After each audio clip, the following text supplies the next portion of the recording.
Hey, my Jay Holland, what's boy, what's good? good? What's good? Bueno, mi gente, buenas noches. Bienvenido a otro episodio de Basketball After Dark, nuestro séptimo.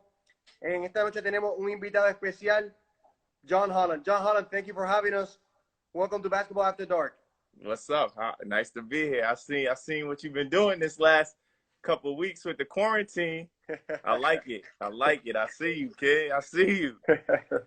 Johnny, talk to us a little bit about yourself. Where have you played? Where are you from? How old are you?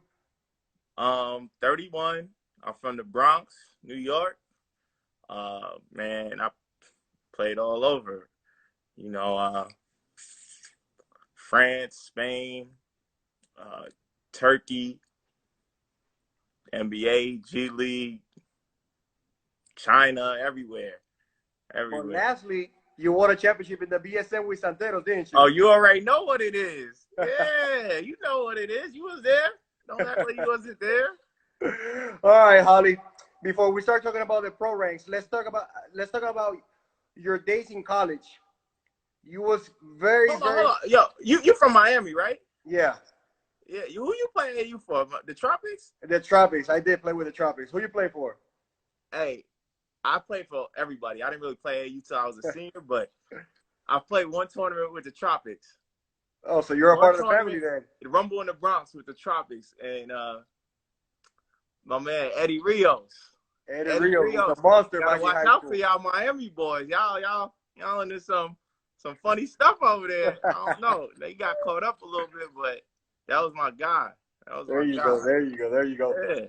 Well, Johnny, let's talk about your days in Boston University. You played there 4 years. You were very successful. Obviously, three-time first team all conference, player of the year your senior year, won the championship, ended up going to the NCAA tournament. Talk to us a little bit about your college days. Oh man, those are good times. That's when basketball was pure. Fun. Mid major. You went to Campbell, so like about that. It's like a pure basketball. These are my guys. Like there's no money involved. There's no nothing involved. It's just For the straight love of the hooping. game. Yeah, just hooping. So that was a great time, man. I was able to be like successful over there, so that made it even better. And lost in the championship my junior year, was able to win it my senior year, and then we played Kansas in the NCAA tournament, and we lost. We were hanging around, but they just they had too much, so they had the Twins and a whole bunch of other players. So So that was your first round matchup against Kansas. yeah, and from there, like after that season, there was a lockout in the NBA, so I went straight to the national team, actually. Okay, okay. So from college, you ended up going to the national team instead of going professionally first. Well, it was like the summer that I was supposed to go. Okay, so we're Like, going into your I was professional. going into professional, couldn't really go into the league because there was a lockout. So Gotcha. like, I was signed in France, but like before then, there was a time where I could go Yeah, play in for the between. national team. Got an opportunity to play for the national team, which was that was amazing. Like it was crazy. That was And my we're first. gonna talk about the national team because I know for a fact there's a lot of fans right now that would love to talk about the national team. But hold on, wait a minute. Let's go back a little bit. Yeah. After your senior year in college, did you get some looks from the NBA? Oh Like, what yeah. was the process? Oh yeah. Like I had a lot of workouts. But like I wasn't gonna be a first round draft pick or anything like that. So at that point, it was like I could sign somewhere and make money, or I could just wait it out, not knowing how long the lockout was gonna be. So I guess I decided to like just sign someplace. It was like good money, so I was like, I gotta take that. Like, And you wanted that stability yeah, before anything. yeah. So like I wanted to stay. That's really why I ended up coming back, because I always had that feeling like I never did what I wanted to do. Like I never gave it that try that I really needed to, especially because I felt like I was there. You know, I could do Yeah, it. definitely. Yeah. So after your senior year, your first pro contract, you ended up signing with France. How was that experience in France? Oh, that was, man. Now that I look back on it, the city was kind of like, it was a small city, but I didn't even realize I was so focused on basketball that like it didn't even matter. And luckily, I had another player from the Bronx that was my point guard, Andre Barrett. I Monster. had another rookie, this dude, Rick Jackson. He went to Syracuse, so like we would like be able to talk about this stuff, like the experience together. So that was Yeah. cool. And I mean, I was successful. I was an all-star, so it was a good year and stuff like that. But I didn't know any difference. Like if I could go back, I'd be like, hell no, I'm not signing in that city. Like there's nothing to do. But Now at was that an event time, I that you didn't have know any experienced different. different cities. You can compare it to Yeah, something. yeah, So after playing in France, you move up in the leagues and you sign with the second best league in the world in the ACB in Spain. yeah. How was that experience in Spain? Oh man, oh that was where I learned like the most basketball. You know, besides like you got the NBA, but also there they really I was with a coach that really was able to teach basketball basketball and we had a young team, so we were doing a lot of like teaching and like learning and trying to just figure it out. And we had a lot of players too, a lot of good players, young players. We had young Kristaps Porzingis, we had Thomas Satoransky, we had a bunch of Wow. real good players. But it was like I was a learning experience, just trying to figure out the highest level of basketball and how to play it and how to really play basketball. Exactly. Yeah. So So I still take all of this stuff with me. no, definitely. Obviously, going to Spain, which is a completely different type of basketball that probably you used to play before, and the American game, that was a big transition. But competing against high level guys every day in practice, obviously, competing in the second best league in the world and being successful, mentally you have to be like, all right, I'm good. I feel I can compete with anybody.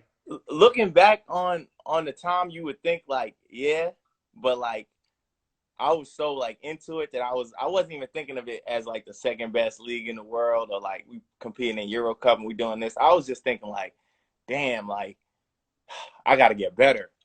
Like I'm not doing enough, like it's cool, like this is good, but like I want more, I want to do better, I want, it's a lot that I was really thinking. Definitely, definitely. All right, so after a few years playing overseas, you end up going to the G League and try the G League, right? How was that experience playing in the G League before getting that call from the NBA? Look at Mauer out here talking about stop playing Hey, with the fans fans. want to hear Like, you talking in Spanish. man, listen. Aprendiendo. Aprendiendo. There you go. But for a long time, I've been learning. Like, I don't got the confidence right now to say it in Spanish, but I'll get there. It's all right. It's all right. It's all right. Yeah. So talk to me about your days in the G League.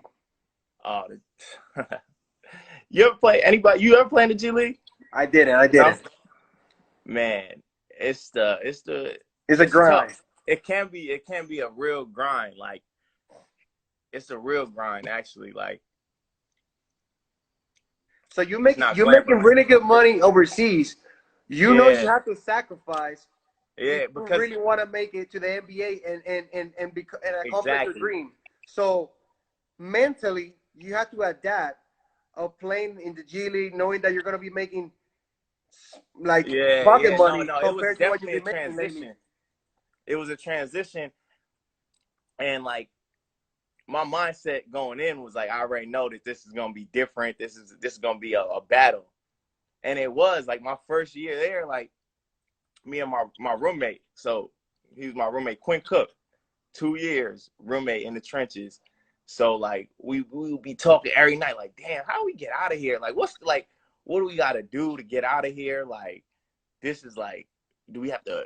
be selfish? Do we have to play a team game? Do we have to like what do we got to do to like prove ourselves? Because it's almost like every night you can live and die with how you play. Like if you play good, you're like, damn, I hope somebody saw that. If you play bad, it's like, oh man, like there was somebody there watching, and did I just like lose my opportunity? So that's a stressful life. Like when you really think about it, like the stress of that life, if you don't like fully like dive in and lock into like your everyday routine and just trying to get better, it could be really stressful.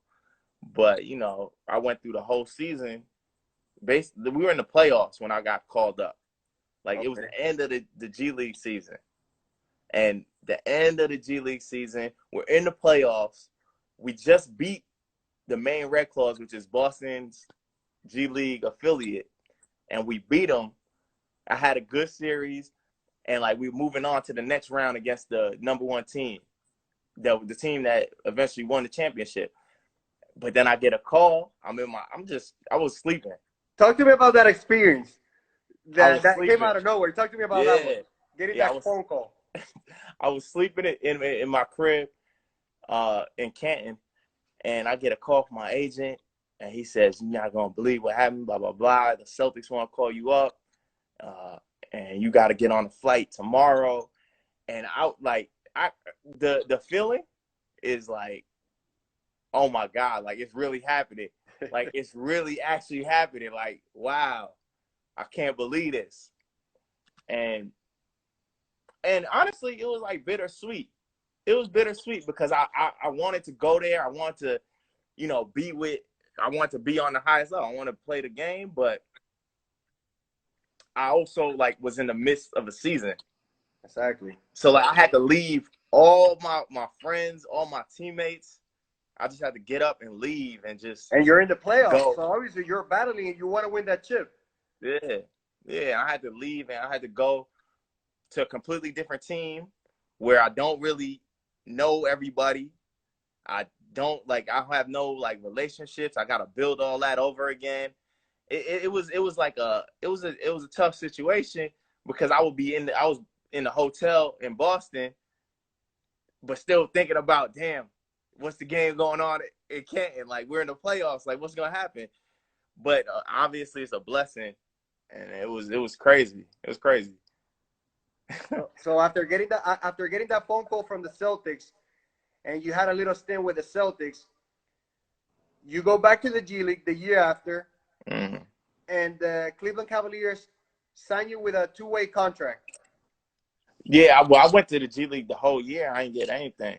Okay. Like, so that was a little disappointment because I thought I had a good year and I didn't. Nothing really shook. So the next year I was like, all right, well, I gotta go. Like I'm not gonna do this again. But then the Cleveland Cavaliers signed me 2-way. So then I was like, okay, like let's see what this is like now. And you were the first player in the Cavaliers history to be signed to a 2-way contract. Obviously, this is a new experience. This is the first year with a 2-way contract. Nobody has done it before, so you didn't know what you were expecting, right? Nobody did. Like I didn't know anything of what was to be expected, but it was a great experience actually. Like you get to play with the best player in the world, LeBron, like a great team, made it to the championship. It was an unbelievable experience. Talking about that team, let's talk a little bit about that guy that you just talked about, LeBron James. LeBron James, how is he as a person? What makes him so great compared to the rest of the NBA players? I mean, he's just a normal guy, as normal as he could be, being the best player in the world. Like he's just a regular guy. But he work. You know, everybody works. Like if you on that level, you can actually see like all the people that you see being like great at everything that they do is because they put in a lot of work, and he's the same way. Like he's in there early. He's in there same time as me, you know, like, and I'm over there struggling. I gotta be there like 3-4 hours early, leave, late, last one, like trying to do everything to show that, I want to do this, and I'm trying to be on top of my game. And he's in there the same way. So like that's really just a testament to like who he is to do that for so long. Exactly. Going into his 70th year this year, Yeah. and having a great year so far with the Lakers. Obviously, Yeah. one of the top 3 to me of all time in the NBA history. Yeah, no, I think so. Yeah, because So, I think he's it. You think he's it? He's the GOAT. We're gonna talk about that in a little bit, but you Yeah. think he's the GOAT. Yeah, I think he's it. So let me tell something to the fans in Spanish. Mi gente, no se despeguen. Después de cada entrevista, los últimos 15 minutos, nosotros le damos la oportunidad a ustedes, los fanáticos, para interactuar con su jugador. Obviamente, esta noche tenemos a John Holland para que ustedes le pregunten todo lo que le quieran preguntar y todas esas inquietudes o preguntas que ustedes tengan. Johnny, 2019, you get a phone call from the Santeros of Aguada, from the BSN. Yeah. How did that happen? How you ended up playing in Puerto Rico and all that experience? Yeah, I mean, I got the phone call. I was like, yeah, like let's do this. Like let's make it work. I wasn't playing anywhere, and y'all had first of all, actually, it was really kind of scary going over there. Why is that? No, because y'all were in first place. Y'all were winning all these games, and I'm like, yo, I can't come here and mess this shit up. Like I want to come here and I want to just add to like what y'all already been doing. Like you can't come to a first place team and then you come there and now, they start losing. You kill the vibe or I can't kill the vibe. So like that was like my main thing. Like, damn, like I gotta come. It's easy to come to like the last place team. Like, all right, cool. But y'all were in first place already, doing well, and I had to come in and try and add to it. So, I mean, everybody, but it's cool. Like, everybody just welcome. That's the team we had. Like, everybody just gonna welcome you in and like show love. So exactly. It was cool. It was cool. So you go to Puerto Rico, first time playing the BSN. You come to Aguada, a city that is known for the fans. Fans are really into basketball. We've been close the last few years, but we couldn't make that step of passing the semifinals and going into the championship round. Last year we did it with you being one of our main guys. How was that feeling winning the championship for the first time in Aguada's history and your first time in Puerto Rico? Nah, it was unbelievable. It was like a dream come true. Like that was exactly the best thing that I could have ever imagined would have happened, and seeing the fans and seeing how much it meant to the city and just everything that came along with that, it was amazing. It really was. The whole experience from the first day I got there to like the last day I'm leaving, it was just an amazing experience. And so I loved it. You lived. No, of course I know I love that, but I want the fans to know your love for Puerto Rico. How was that experience last year, and how much you really enjoyed? Because I could tell when someone is really happy and really enjoying their time playing basketball. I'm telling you, like it's like it was cause like my teammates and everybody like I enjoyed coming into practice. Like even though nobody really enjoys it. Like sometimes it could drag but like overall, like it was a good day every day because you come in with good people. You're gonna come in and have a good attitude and like try and bring that like a positive attitude. And we were winning, so like we went through struggles, but ultimately we struggled. Like we had different issues and shit, but ultimately like it wasn't really that many issues. Exactly. No. Me personally, I think we have one of the best groups that I've ever been a part of. Everybody understood their role. Everybody knew that we had a great team on any given night. We're gonna have someone else step up and bring us that victory. That's at the end of the day, that's what everybody wanted in that team. It was to win, Yeah. and we accomplished that at the end of the day. That was like the best part. Everybody just wanted to win, and that, I think that's cool. Like anytime you have like a group that's like that, that's rare. It's rare to find that where everybody doesn't care about anything. Like there's no distractions. There was just, I mean, we had distractions. We had different things going on, but like ultimately, still everybody wanted to win no matter what. Exactly. How was the competition in the BSN? Everybody knows the BSN is a very physical, very competitive league. You probably heard it for years, but you didn't get to experience it till last year. What were your thoughts playing throughout the year and seeing the talent level day after day competing in the BSN? See, like with that, like it was fun.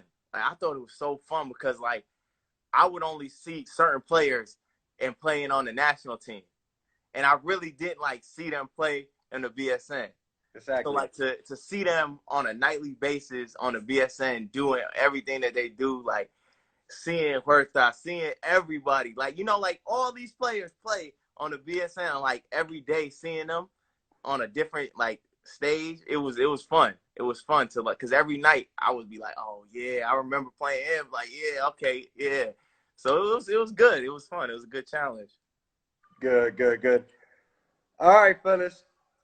I know everybody wants to talk about the national team. National team. How was that first phone call, 2011, when you got the phone call from the national team saying they want you to be a part of the national team? How did that feel, and how did that happen? We had a tryout. We had tryouts. A lot of players, a lot of talent. So like I was really just excited to be there. I was about to start my professional career, and I'm coming into this playing with you got JJ Barea, you got Carlos Arroyo, Balkman, a bunch of like Danny, a bunch of great players, and I'm like, damn, like I wish I could just I just wanted to be on the team, just be there, just and when I made the team, it was like unbelievable. I was like, yeah, all right, great, like now we can start this. And the tournament, it was in Mar del Plata, Argentina. Argentina, and I remember playing Argentina and being like one shot away from going to the Olympics. I And, think, and on that Argentina team, they had obviously Manu and Ginobili, Luis Cola, Andres Nocioni. They had a stacked team. they had everybody, and I was like, wow, like this is really like this is a big stage. Like this is a great platform to just show what I could do and like represent uh like a part of me that like regardless of basketball, I was always Puerto Rican. I was always telling people, I'm Puerto Rican. I'm Puerto Rican. But I never really had a way to like show people. You look at me and you like, all right, man, all right, you Puerto Rican, cool. You know what I'm saying?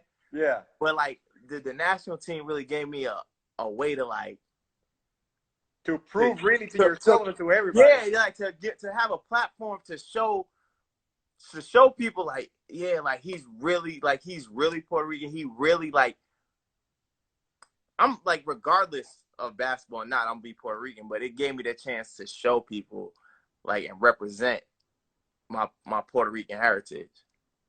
Big time, Johnny. Johnny, last year there was a lot of controversy of why you didn't play on the national team. People talk. We Yeah, heard we a bunch get of different things. So yeah. I want to hear from your mouth what really went down. Why was it that you weren't a part of the team last year? I, I mean, I'm gonna tell. Can I be honest? I'm gonna tell y'all what happened. What happened?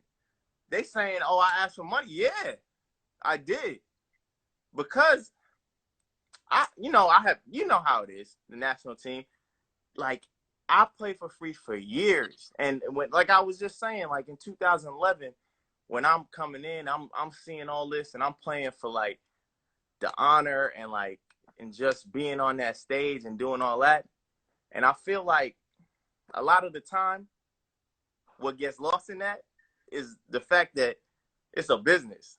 Exactly.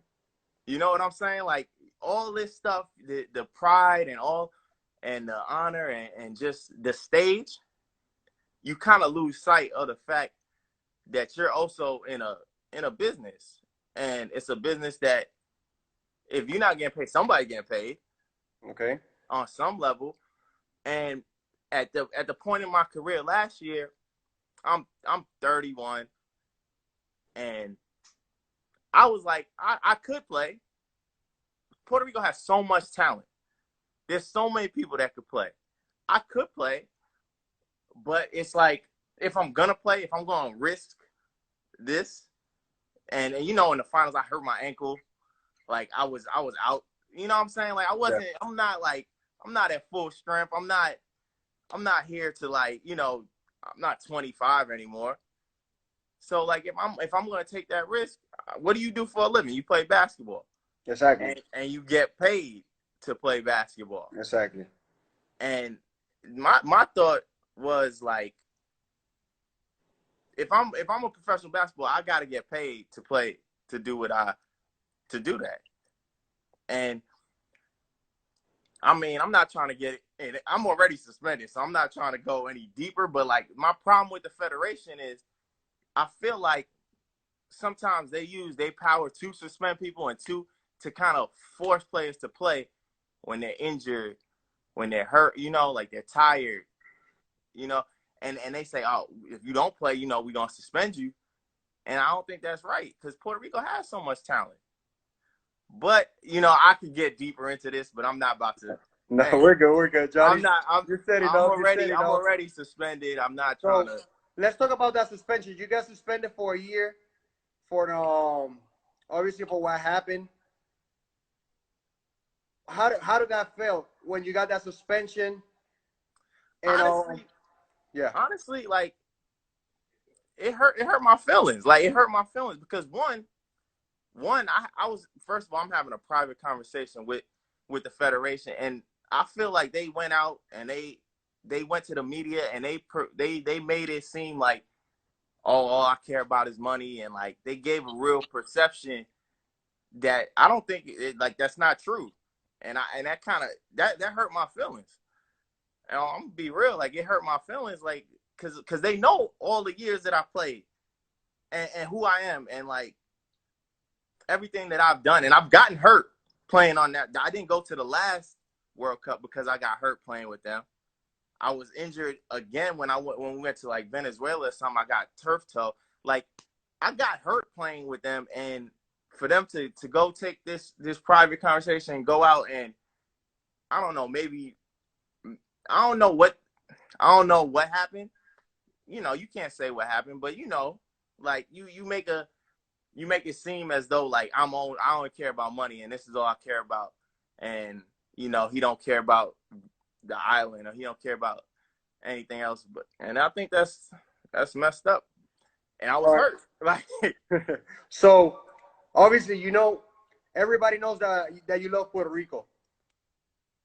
Now, did you have your plans to go back this year and play in the BSN with Aguada? I mean, I don't know. You know, I had plans to talk with the federation and see what happens, and hopefully, you know, we could figure something out. But I really don't know. Johnny, everybody loves Puerto Rico here. We love Puerto Rico. I know you love Puerto Rico.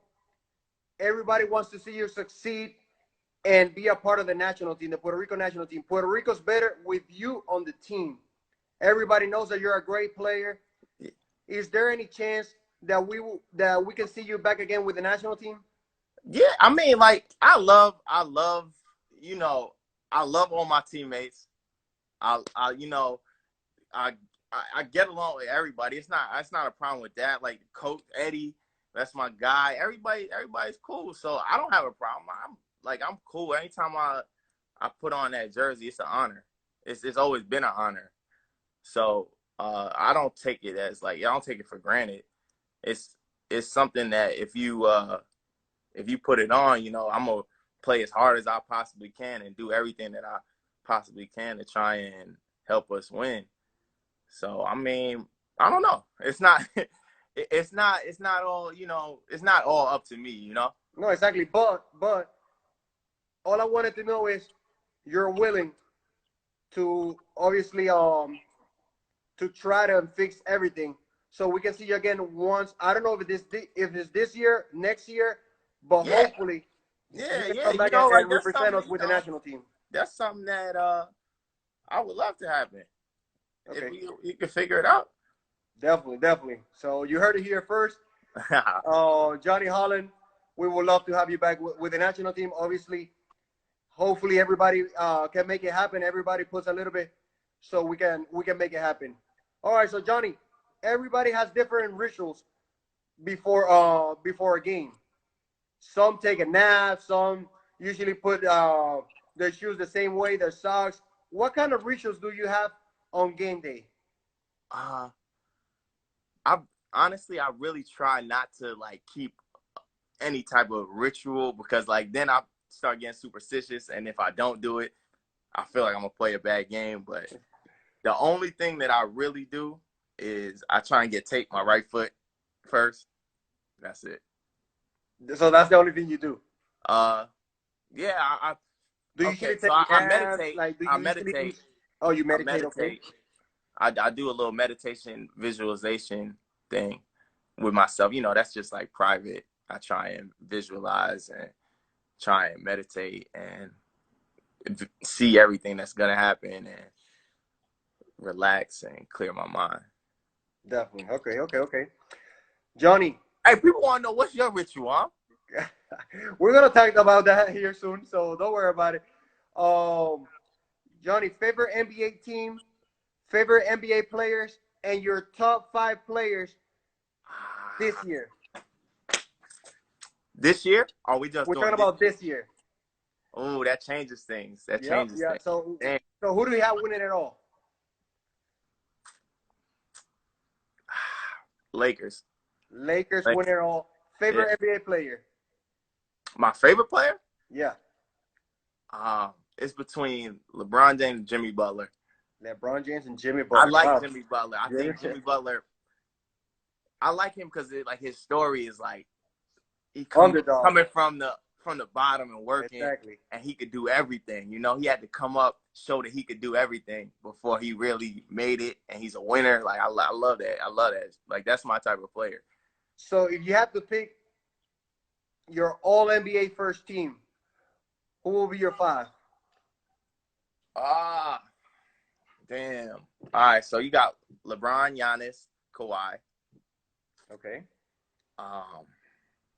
Really, if it was just 5 players, LeBron, Giannis, Kawhi, KD, and Curry, but KD and Curry are injured right now, so I gotta go with Harden, Okay, that's 1. and I feel like I'm forgetting somebody. I'm gonna be You got Dame Lillard. Kawhi. You got Dame Damian Lillard. Lillard. I think Dame Lillard, like he's so underrated. Yeah, he Yeah, is. he Trust don't me. get enough respect.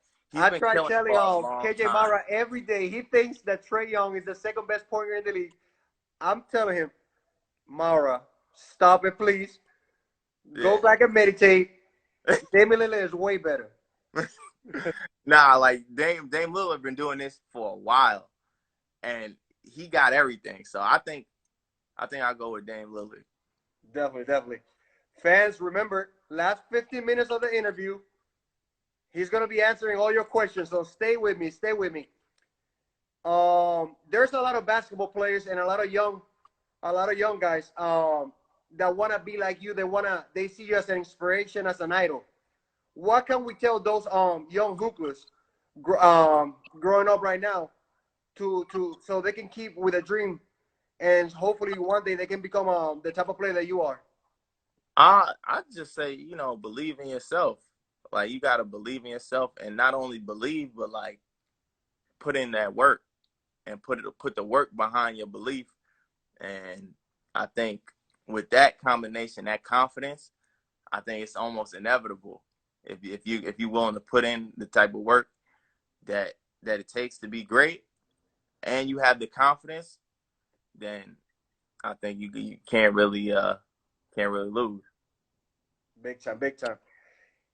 In each interview, Johnny, we do like a little quick questions. So All right. I'm just gonna throw you some quick questions. You're gonna answer one of the two. All right. So reggaeton or salsa? Probably reggaeton. Reggaeton. Yeah. Jordan or LeBron? LeBron. Aguada or San Juan? Aguada over everything. Beach or pool? Beach. Knicks or Nets? Knicks. They make it hard, but the Knicks. Kyrie or Stephen Curry? Steph. Eh? For what? What are we talking about? If we talking about one-on-one, maybe Your Kyrie. favorite one? I'm gonna go Steph. Steph. So mofongo or seafood? Seafood. Bad Bunny, Daddy Yankee. Oh, another tough one. It was Daddy Yankee, but Bad Bunny, Bad Bunny, he been growing on me. Like Draymond Green said, the Puerto Rican Drake. Yeah, no, like he got hits. Yeah, he does. Yeah, he does. So, Golden State Warriors or Cleveland Cavaliers? Come on, Cleveland. Bueno, mi gente, terminamos la entrevista por hoy. Ahora tenemos los 15 minutos para ustedes decir sus preguntas que vamos a estar contestándolas. Johnny, I pretty much just told them right now that this is their chance to talk, to get all the answers from all the questions they have for you. This is their time, so let's start looking at the questions so we can answer them. All right. Oh, my man. Johnny. Benjamin. All right. Your second last name. Michael Joseph. I have two middle names, so okay. So John Michael Joseph Holland. Okay. So your mom's last name, do you know it or no? Mills. From the Puerto Rican side. Mills. Okay. Favorite Santero players? Man, why you put me on the spot? I'm just reading the questions. KJ. KJ, there you go. How was it playing with LeBron James? Amazing. It's cool. It's like you at the center of the basketball universe. So like even though last guy on the bench, whatever, like it's still amazing to be in that just have that experience. Big time. James Feldine. James Feldine? That's my brother right there. That's my brother. You know what? I played against him in high school. And when you play against people, like you don't really ever realize like, damn, who is this person really? Exactly. And then when you play with them, you like, damn, like he a cool dude and he really nice. Like he really nice. And he has kind of like a similar background as you. Yeah. He's from Latin America, but he's grew up in New York City. Exactly. And so yeah, but I would play this guy all the time in high school, and I'm like, damn, I don't really know this guy. But then you get to play with him, you get to know him, you get to see him every day, and you just sit back and you really admire somebody. Like, damn, like he really did this, and he really been nice, and it's just crazy to see. And that's my brother for real. At this point in your career, what do you want to focus on? I think like at this point in my career, the main thing I want to get better at making decisions, ball handling, but like I just want to win. I want to my whole thing right now is to whenever I go to a team, figure out what I can do to help that team, because I know I could go to any team and help them. So what do I need to do to help that team to win? And that's really just the main goal. There you go. Hardest player you ever had to guard?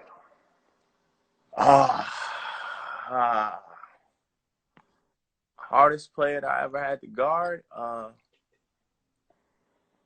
Manu Ginobili. Well, actually, I remember that when I played in Puerto Rico with the national team, guarding him, I remember damn, he's good, So Manu Ginobili probably. That's best memory from Boston University basketball. Best memory? Best memory. Um, cutting down the nets and winning the championship and going to the NCAA tournament. There you go. And other than that, like the real memories, the real thing I feel like I'm a miss and like I'm gonna really remember is just the interactions with my teammates. Just being in the locker room before games, after practices, at eating, like all the little stuff. Going That's to La what I Fogata and getting some yeah, lunch like every day. that's really at the end of the day what I think like matters the most on a that's you gonna remember the championships, you're gonna remember the great games, but like the people and like when you look back on the winning and on that season, it's like damn, like yeah, you remember this game, that game, but like every day you get to know your teammates, you get to see who your teammates are and what kind of people you are, and then you realize like, these dudes are great dudes. They just like me, like Correct. everybody's the same. Correct. Favorite NBA experience you've been through? Favorite what? NBA experience you've been through? I mean, favorite experience, just the whole playoff run. I was around there for that, and just seeing the level of basketball when you come down to details and like everything that like it's like almost like the highest level of basketball that it could be. So like that was the most fun to like be around, because you're already dealing with a high level, but like when you're in the playoffs, it gets so much heightened, and then to see the details and like the execution, that was pretty fun as a basketball fan. Good. You willing to work out with the federation to come back and play with the water? Yeah, I would love to. I'm trying to win the championships. College ball or pro ball? Um, I like different things about each. I'm gonna say pro. Pro. Yeah, pro. Barea or Arroyo? You trying to put me on the spot? Let me see, Real Royal. I think it's different. It's like what you want from the team. I gotta. It's two You'll go with both in the different backcourt. players. Yeah, it's two different players. Like it depends what you want from the team and what you want from your player. Exactly. What have you felt representing Puerto Rico? Pride. Like it's pride, it's honor, and like I said, it's a chance to show people like, because I always represented Puerto Rico, whether I played basketball or not, but I just couldn't show people. You know what I mean? Like it's hard, and being part of the national team and playing in Puerto Rico and doing all that, it gave me a chance to have a platform to show people my Puerto Rican side, because I'm gonna be Puerto Rican regardless. Like my mom, my grandmother, my grandfather, they were born there. So like it's a part of me, but to be able to share that part with more people, that's the real part that I really like love about playing for Puerto Rico. Good. Favorite balling shoes? Ah, right now I'm on some Kobe ADs. Kobe ADs. Yeah, How do you describe playing with Rigoberto Mendoza? I love Rigo. I think Rigo is so fucking good. Sorry. I think it's crazy. It's crazy. Like he does everything. That's an animal.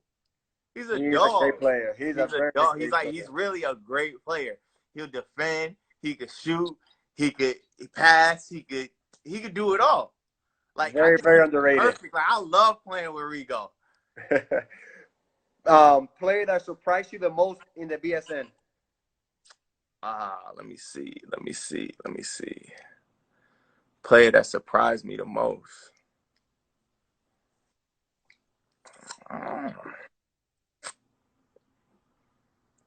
That's a tough one.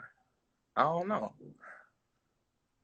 Like, what do you mean by surprise me? I guess like you weren't expecting them to be that good, and all of a sudden you were like, "Wow, wait a minute." Um, um, uh, KJ probably. KJ, there you go. No, because like I seen him go to the NCAA tournament, right? And you see that, you're like, all right, cool. Like he's good. But then when you actually see like, yo, he's balling, like he's gonna ball with anybody. He's very talented. People don't understand when they see him first. You see a 5'7", 135-pounder, you're like, wait a minute, like this guy's really playing professional basketball. Yo, you can't do what he does. Exactly. You're not gonna be able to do what he does because he's just too nice. Like that's probably that's favorite away gym in the BSN. Kibber Diaz probably. Kibber Diaz. What's the best thing about Israel? I mean, it's all good. I like Jerusalem. It was cool. Just I don't know, just everything. I like Israel. Favorite team to play against in the BSN? Kibber Diaz, because Eddie's the coach. I because when he's like the coach of the national team, and like, you know, like, all right, yeah, so I gotta go against him now because it's like flipped around. Exactly. Yeah. BSN or NBA? Oh, that's a tough one. I probably have a bigger role in the BSN, but the NBA is like a higher. I don't know, a higher level. Can't go wrong with either. I can't go wrong with either. Yeah. Favorite food place to eat in Aguada? Come on, you already know. You already know what it is. There's only one place to eat when you're in Aguada. Fogata. La Fogata. There you go. Well, Johnny, thank you for having me, man. Like, it's been a pleasure. You're one of the most humble guys I ever met in my life. Thank you very much. Very, very appreciative of your time and having you here on Basketball After Dark. Nah, I appreciate it, for real. Gracias, mi gente, por sintonizar. Escucharon de sus propias palabras lo que nos dijo John Holland. Los esperamos mañana. Tenemos a Ismael Romero, el cubanazo. Los esperamos mañana a las 8 de la noche. Gracias por su apoyo. Buenas noches. Gracias, mi gente. There you go, Johnny. All right, later.